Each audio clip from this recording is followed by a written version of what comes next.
If it is possible to make a blowout in which you trail by as many as 36 and almost never get within 20, interesting. Jazz have done so. We'll talk about it next on POSTCAST. You are Locked On Jazz, your daily podcast on the Utah Jazz. Part of the Locked On Podcast Network, your team every day.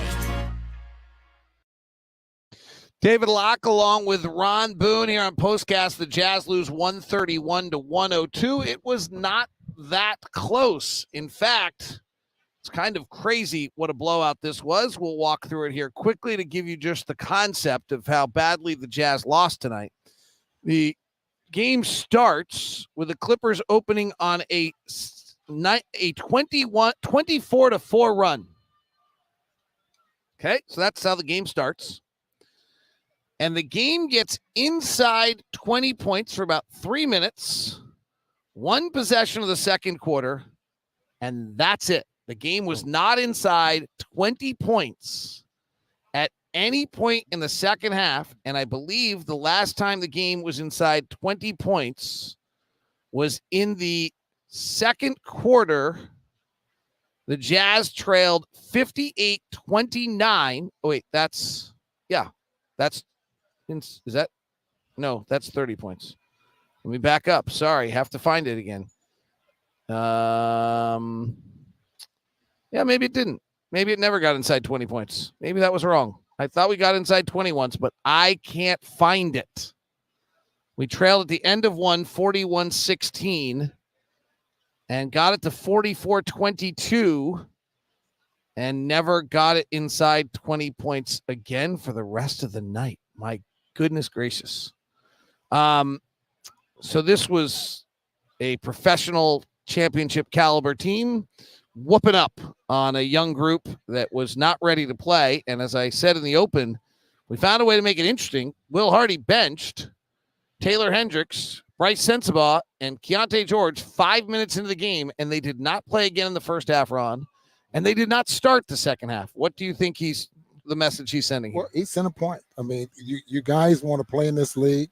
You play hard, you pass, and you follow the system.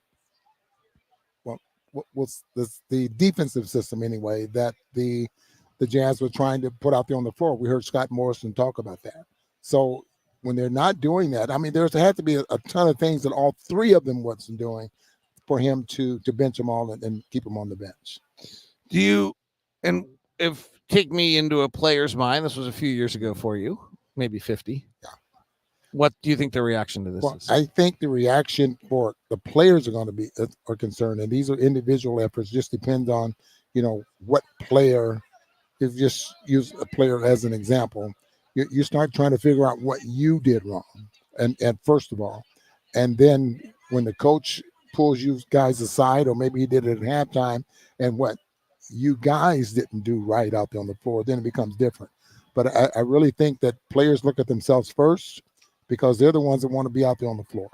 It's a weird environment, right? We've lost 11 straight. We've lost 22 of 25, I think. Tough job for a coach trying to get players to react.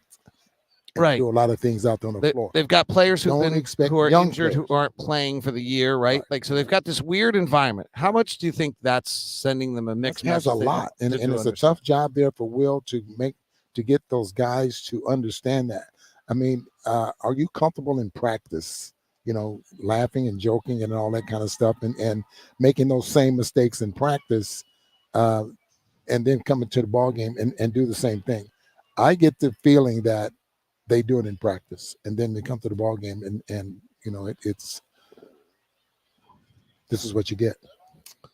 Keonte came in his last 8 games shooting 28% from the field and 17% from three. I don't think he was benched because of shooting or anything of that sort. I think it was a collective comment of how they started. He does go 2 of 9 again tonight in 0-4. He at one point had missed, I think, 11 or 12 straight shots. 12 straight shots. He made one. Do you have any idea what he's going through right now? First thing a player like that is going to look at is my shooting and the type of shots that I'm shooting. You notice when he came back into the ball game how much he was moving the basketball and not so much looking for, his shots, that type of thing. He played a little bit different, I thought, when he came in the ball game late was it late in the third quarter? In the third quarter, he played different than what he's been playing.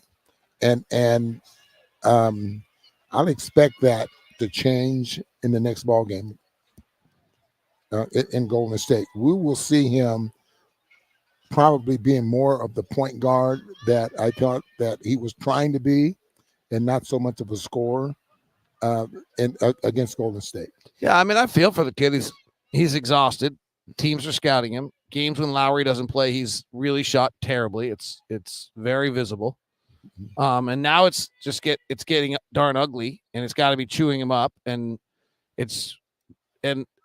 I think the one thing that is probably the hardest for him to understand, and probably the hardest thing for us as viewers and fans to relate to, is this is a guy that his entire life has been one of the best basketball players anywhere, like top 5 recruit, and all of a sudden the game is hard for him right now.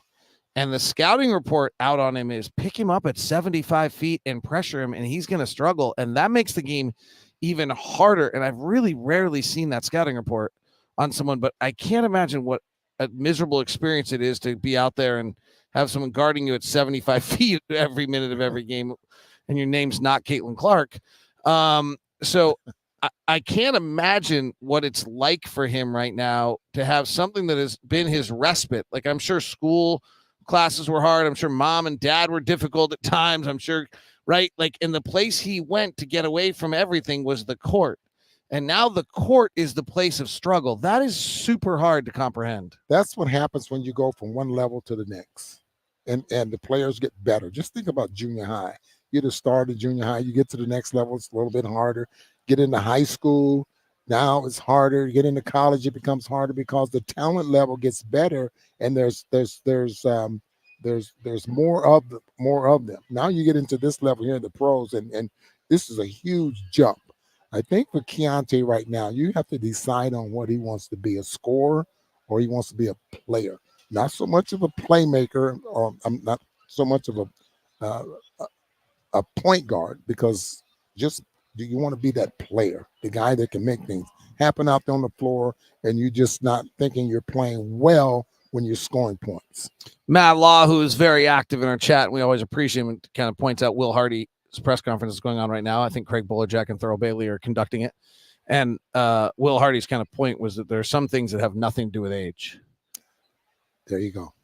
So I think there that's also Matt Law says, I'll give him another credit because he's been at times the most over the top frustrated fan in the world, and sometimes says the craziest stuff, but I'll give him credit tonight. Yeah. He also wants to know, should Will Hardy consider staggering the rookies? I think that's a fair question. That is a great question. And that's a pretty good idea there as well. I mean, you put three rookies out there on the floor together. You want them to grow together, or do you want them to play with some experienced players and grow that way?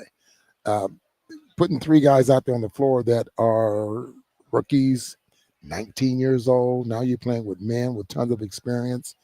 It's awfully tough to do.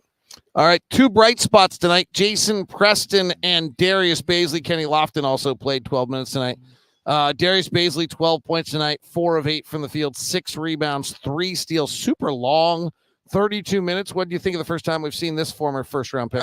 I liked him. I'm not sure if he's a shooter. He's more of a scorer. Shooting 28% in his career from 3. Yeah, and I like what I saw as far as his defense is concerned.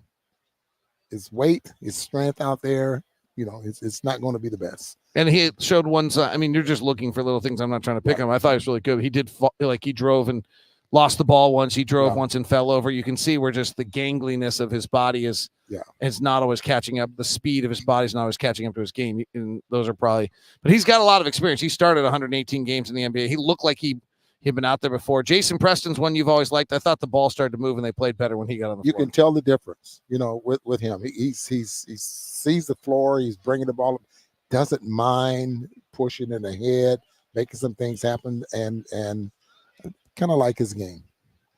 So the Jazz fall tonight. Are those our two stars tonight? Darius Bazley and Let's go Jason there. Preston? Yeah, I'd like that. That's There was somebody on the chat room earlier. I think it might have been, I don't know who it was, said that is not a bingo card. I did not have that on my bingo card this year. I think that's true. For those of you that are watching and staying with us tonight, we do appreciate you. We understand as a Jazz fan, this is rough. Tonight was rough. And we have not, it's tough right now. They have not led in either of the last two games. They've been down. We've had a few of these games where they are just out of it from the very, very beginning. And, I think the organization can't love it either, because the organization has preached to us that important and competitive games are matter. And these are not competitive, and that's too bad. So we'll see if they can get better against the Warriors coming up. Final 2 home games and then 2 more road games after that. And, I feel for these guys. I hope they can get some positive moments in their final 5 games of the season to be able to build off some confidence to the offseason. Jazz fall to the Clippers. Final score 131-102. We now send you the first ever 24/7 national sports channel on YouTube. It's called Locked On Sports Today. Make sure you check it out. Make the switch from ESPN or Fox and put Locked On Sports Today on. It's also available on Amazon Fire TV. Go grab that at Locked On Sports Today on Amazon Fire. Have a good one.